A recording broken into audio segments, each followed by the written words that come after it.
Начинаем. Добрый день, уважаемые журналисты. Good afternoon, dear journalists, dear ladies and gentlemen. Today we have the press conference dedicated to the topic the public starts to develop the strategy to de-occupation, reintegration of the Crimean to Ukraine. Press conference, my name is Eskender Bariev, I'm a member of the Mejlis of the Crimean Tatar people and coordinator of the Human Rights Committee of the Crimean Tatars, and also Refat Chubarov, head of the Mejlis of the Crimean Tatar people, and to my right is Andriy Schekun, head of the NGO Ukrainian House. Yet in February 2014, on the initiative of the public organizations and the activists from the Crimea, they developed the public campaign, Crimea means Ukraine. A lot of you heard about that action, and there have been a lot of different activities. And in the end of this action, there was an idea to take care of the development of a strategy of reintegration of the Crimea into Ukraine. Besides, we repeatedly heard that the first people in Ukraine, the President of Ukraine, the Prime Minister of Ukraine, repeatedly mentioned that today in our country, they developed the strategy for integration of the Crimea into Ukraine.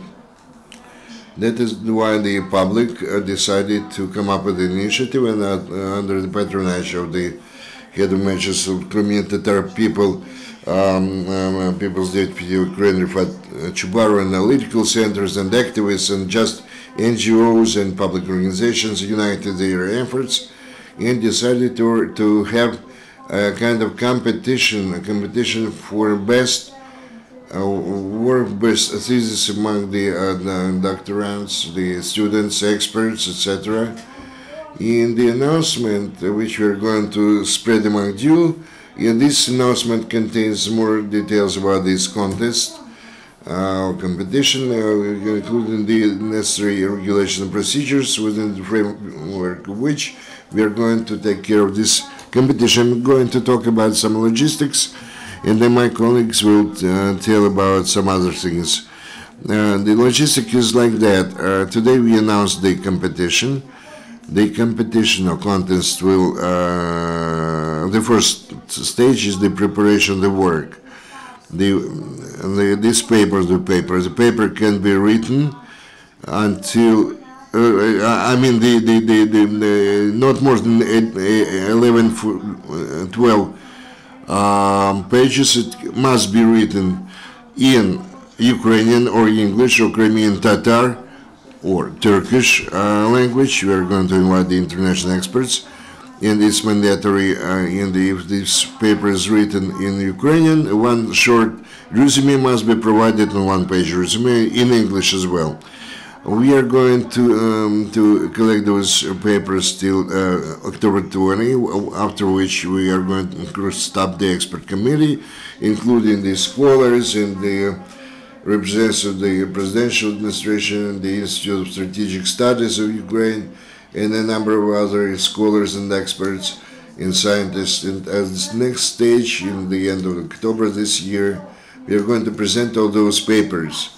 For those papers, so that the people could familiarize themselves with those papers. And the best papers will be awarded. And in November, we plan to hold a special forum in Istanbul dedicated to the topic Crimea in the context of security in the Black Sea region. Taking part in that forum will be experts representing Black Sea area countries, 10 in all, and also the winners of this competition will be given a chance to participate in that forum as well.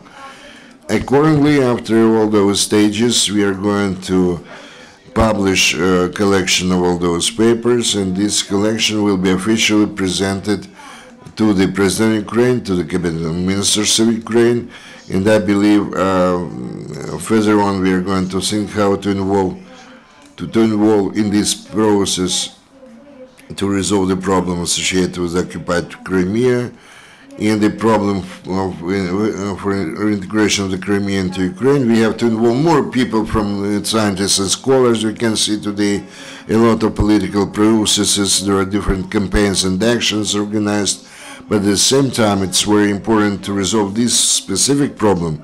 We have to involve in this process experts and analysts who could bring more creative ideas to resolve this problem. So this is just general logistics on my part and general directions of our work. But now I would like to turn the mic to People's Deputy of Ukraine, head of the Mejlis of Crimean Tatar people, Mr. Refat Chubarov, who is going to tell you about the objectives and the importance of this direction of our work. Thank you. Specifically to the journalists who actually found the time to come here to this press conference. And to start with a few remarks. In the announcement which you have, it's written the food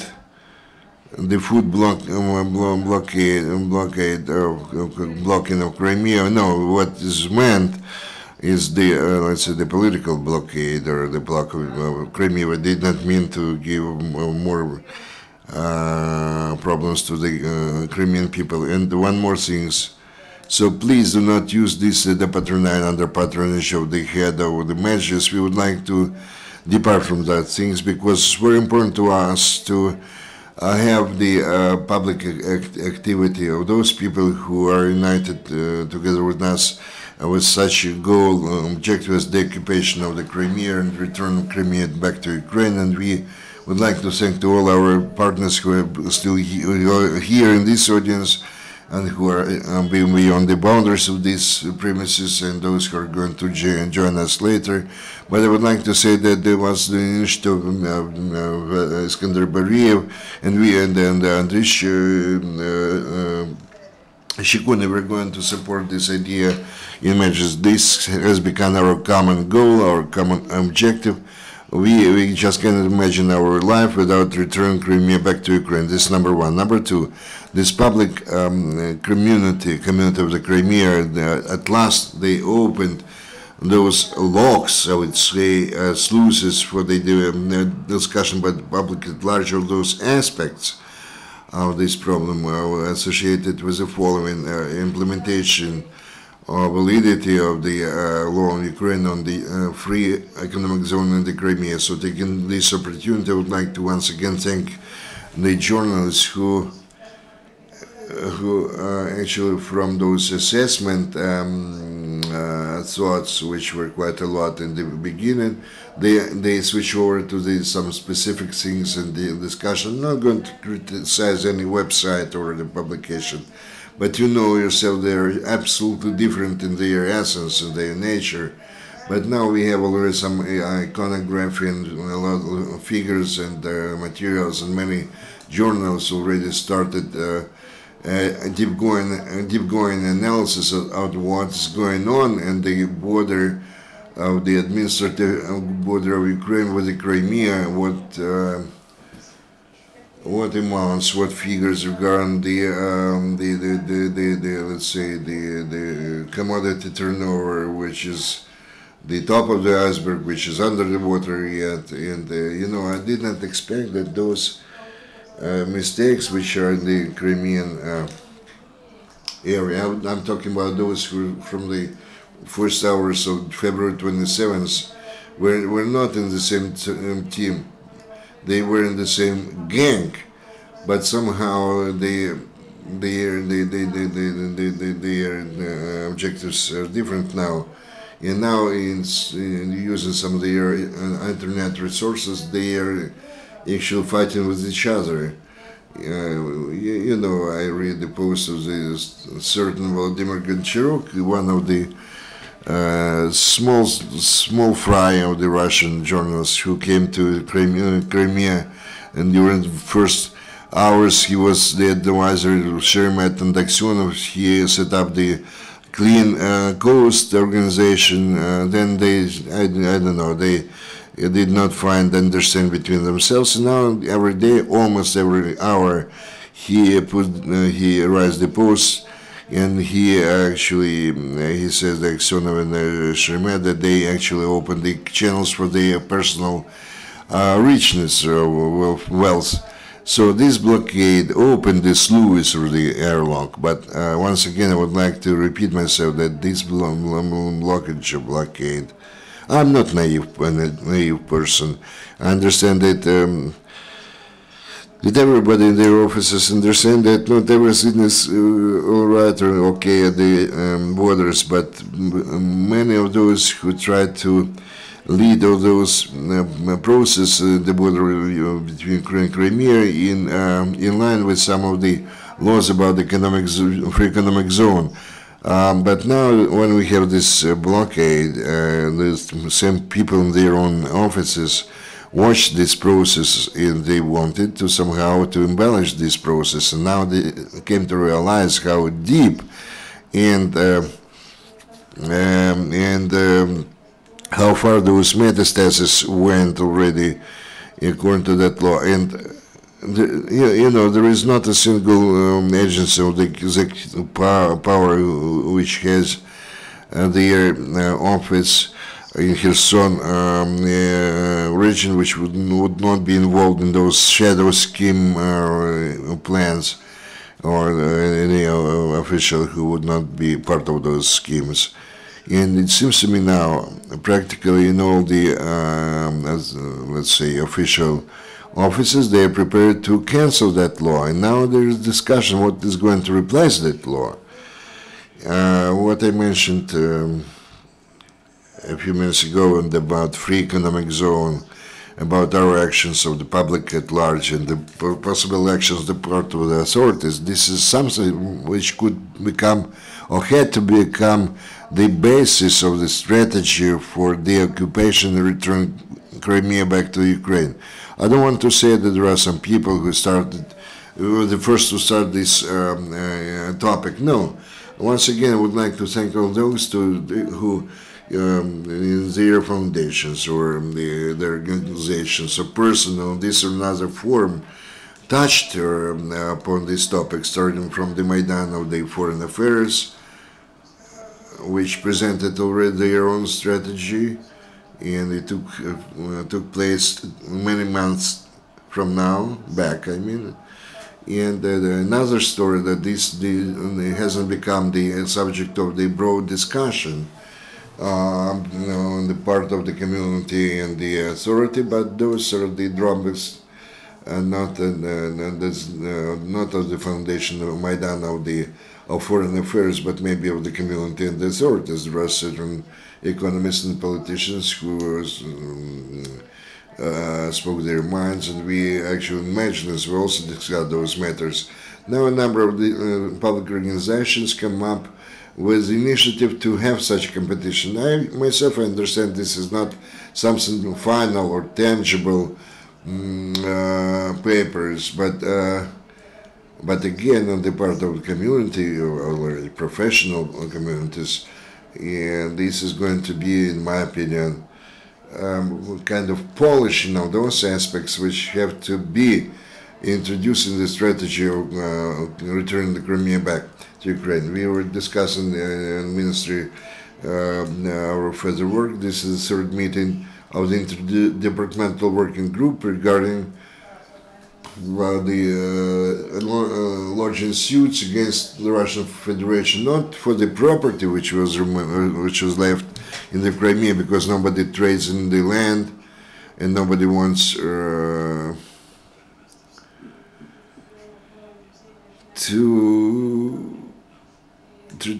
transfer everything some monetary forms and they say that give it back and we are going to come down. No. In the Ministry of Justice, we were talking about the compensation of those income.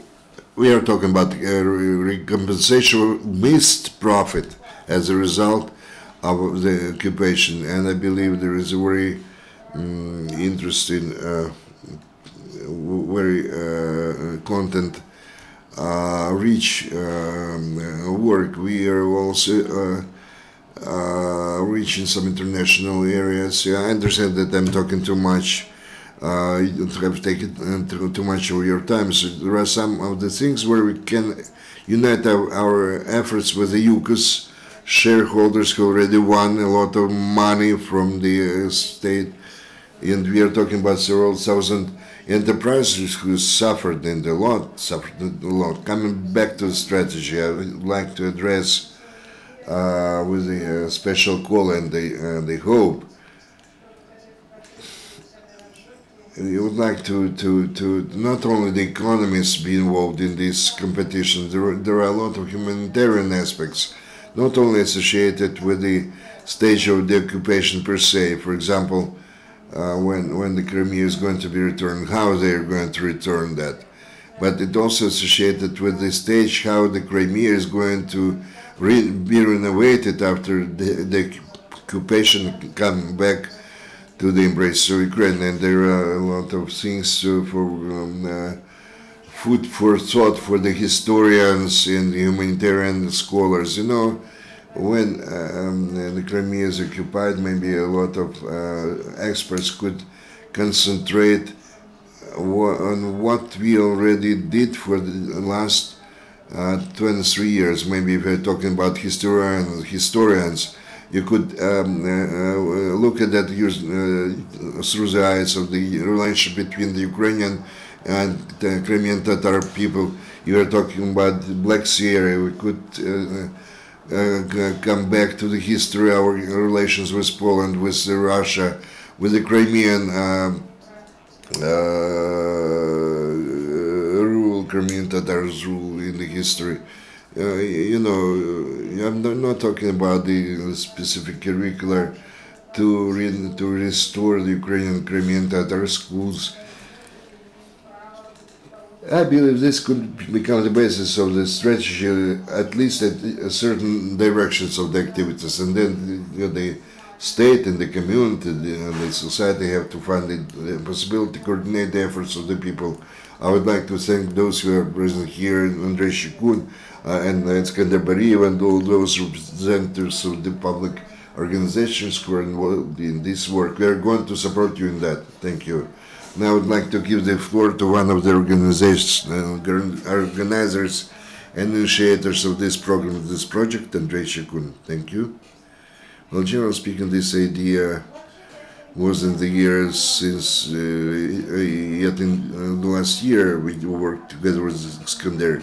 The civil society surprisingly was formed in the public context, and they had the first Congress in May last year before the presidential elections. We already had this year another Congress, and we understand that the occupation of the Crimea without the Crimean citizens who are now find themselves in the exile today, this will not happen if they do not support this and they are not involved in this process, if they are not involved in this process.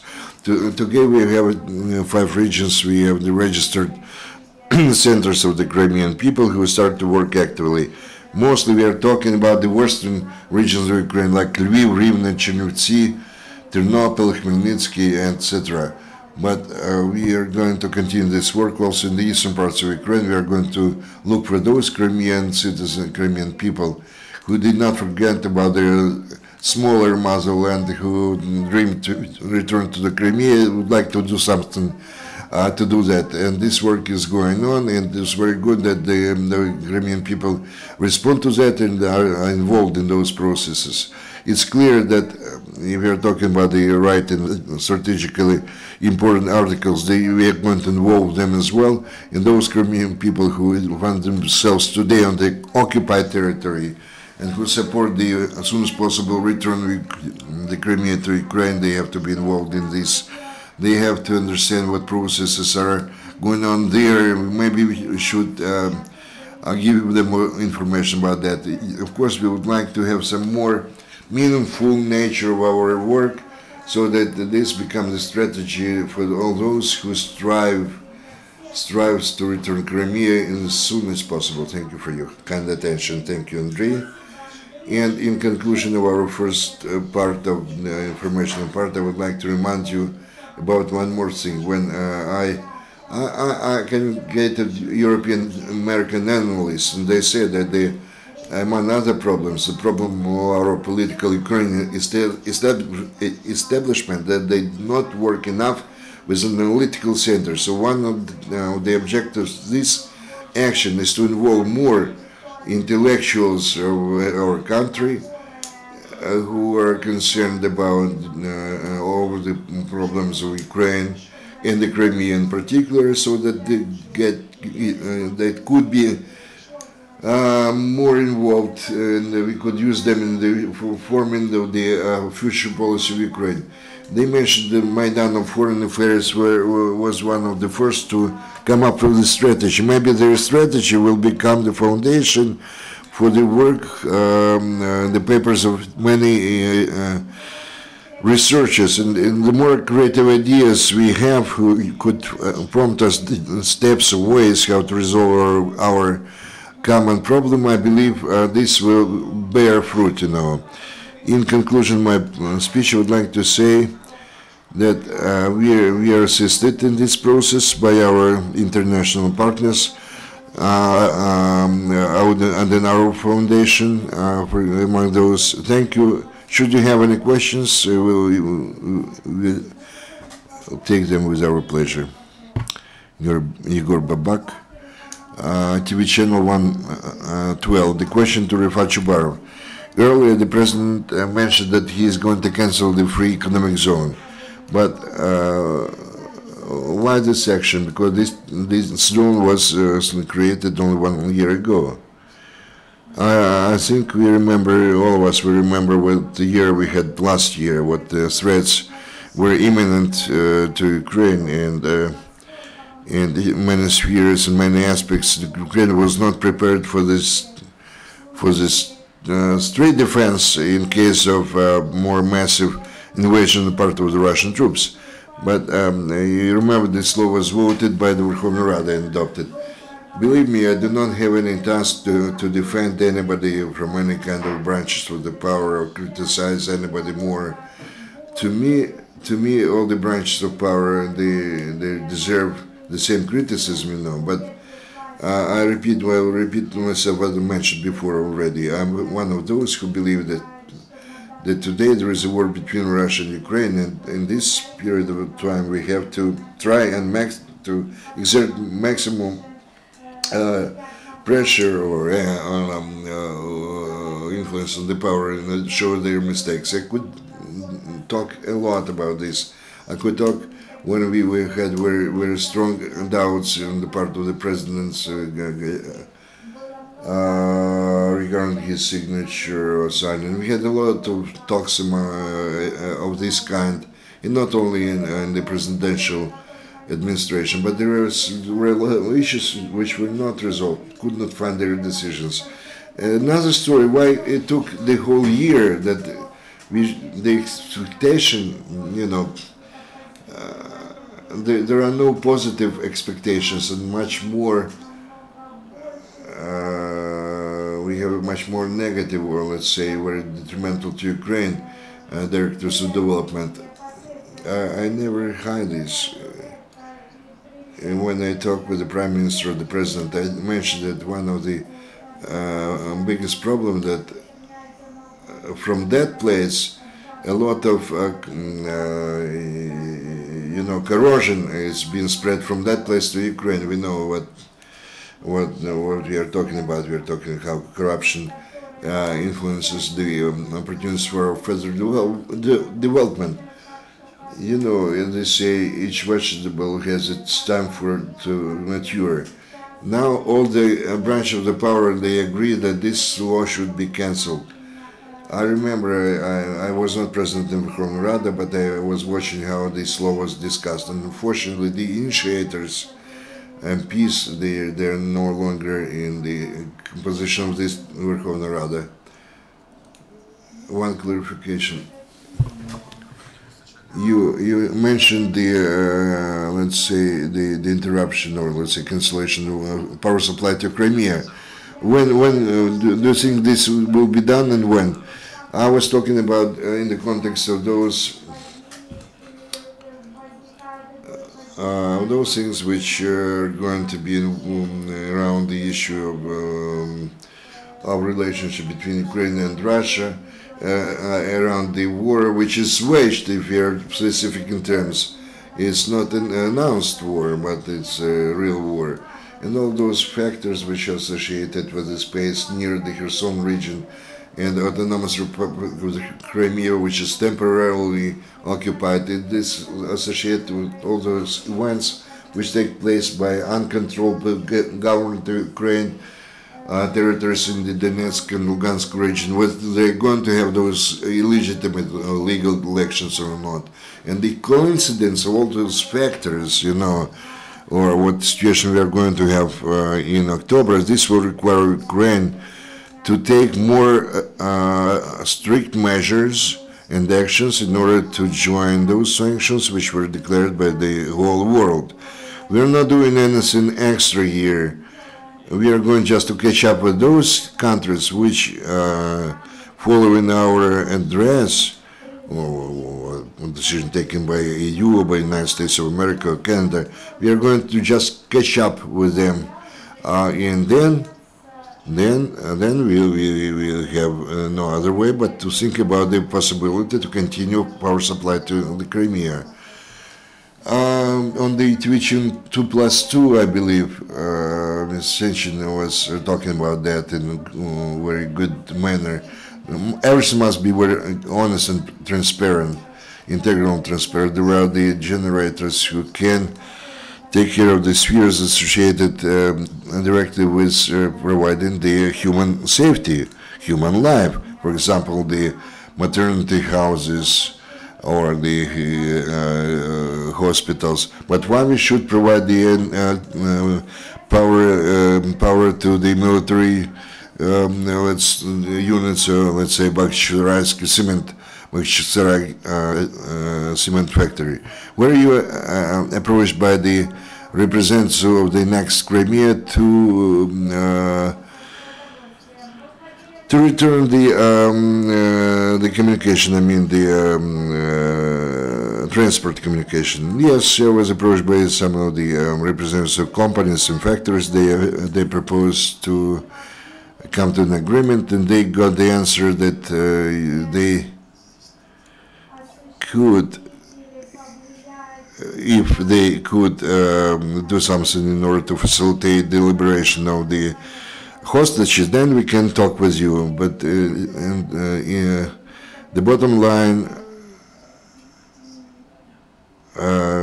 we said that stop the actions you're involved on and start to liberate the hostages.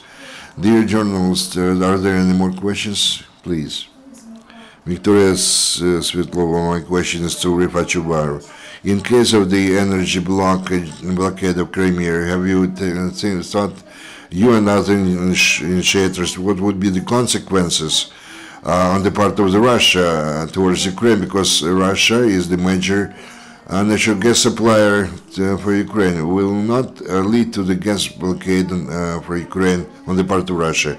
I believe the answers to those questions are within the strategy of the occupation return of the Crimea back to Ukraine.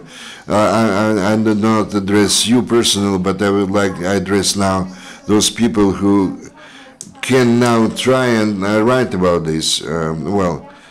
I said that I'm not going to mention that, not to advertise that, but I really liked how the materials provided. Liga Business Net, they provided the blockade Semi Peninsula and Crimean figures. They provided also a lot of iconography, but they added in the special section what positive can we expect, what negative we can and have to expect. But this is kind of forecast. Now my answer to your question. We have just once to honestly say, all of us, politicians, journalists, and citizens, to which level of self-sacrifice we are prepared in order to restore justice or to restore the Ukrainian statehood within those boundaries or borders which have been internationally recognized. And here each endeavor has said that I won't be able to to go without hot water supply or whatever else. Unfortunately, this must be also a strategy. We could have the technically outlined strategy, but perhaps nobody will pay attention to the preparedness or readiness of the society per se to certain self-sacrifice to restore or to return the independence or the integrity of this state. I could go on, but I am afraid to provide not accurate information. The government have to think how much gas should be pumped into the underground storages, or how much coal should be stored, or what could be some alternatives. So look, I'm not now talking about the Crimea, I'm talking about the dozens of thousands of people who could be killed in the eastern parts of Ukraine. We perhaps should ask them to which extent they are prepared. I believe that those who they defend the independence of Ukraine with arms in their hands, they are prepared to bigger sacrifice. Maybe we have to bring all the others to that level of preparedness for self-sacrifice. I would like to ask about the possibility of blocking the railroad used by the Mr. Firtash companies, which they used to carry the uranium, raw uranium, and there is information the Minister of Structure allowed to do that. Could the participants in that specific march block the railroads as well? Very short, we are trying to investigate into this information, I mean just to take more accurate information. This kind of railroad communication was stopped for certain actions. I'm talking about the special railroad spur in that area. If somebody thinks that there could be a kind of civilian blockade in one, two directions, and in some other directions there will be some specific conditions, I believe those people are mistaken. I cannot say any more about that, but there will be, this is not going to be the case where there will be some kind of, preferences. You know, we started this animated discussion with who?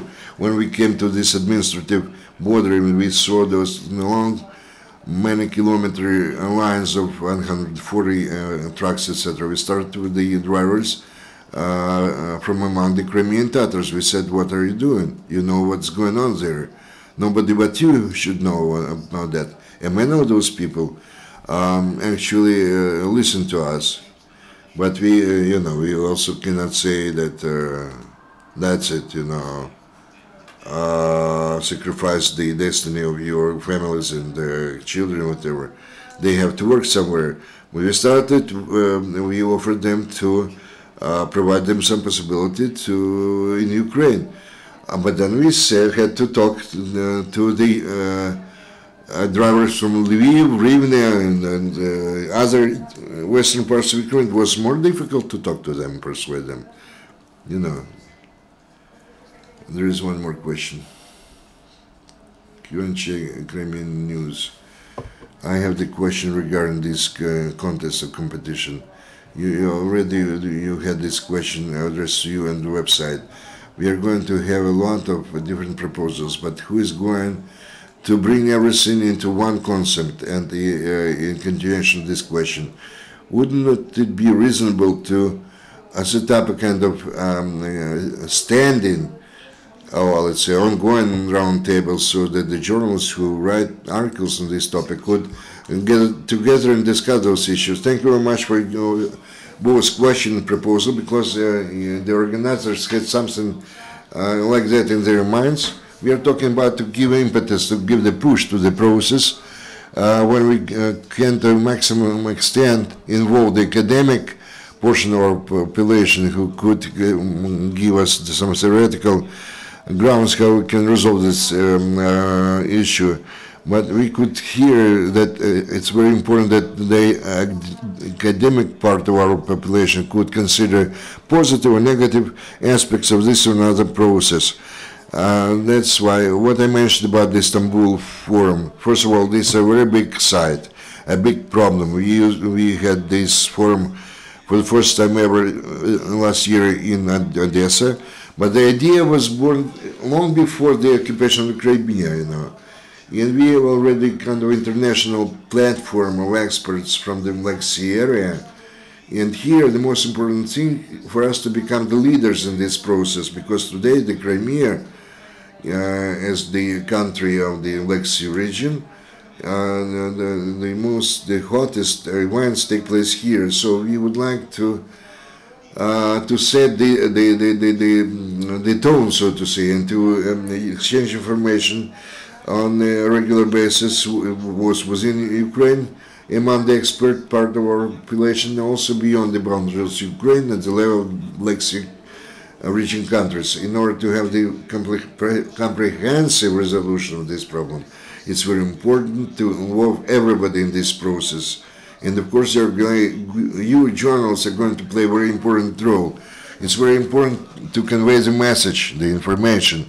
When today they heard about this idea, there is already an initiative on the part of some of the higher schools, universities of Ukraine, to set up some kind of laboratories. We were approached by the people from Kharkov, so that students and their academic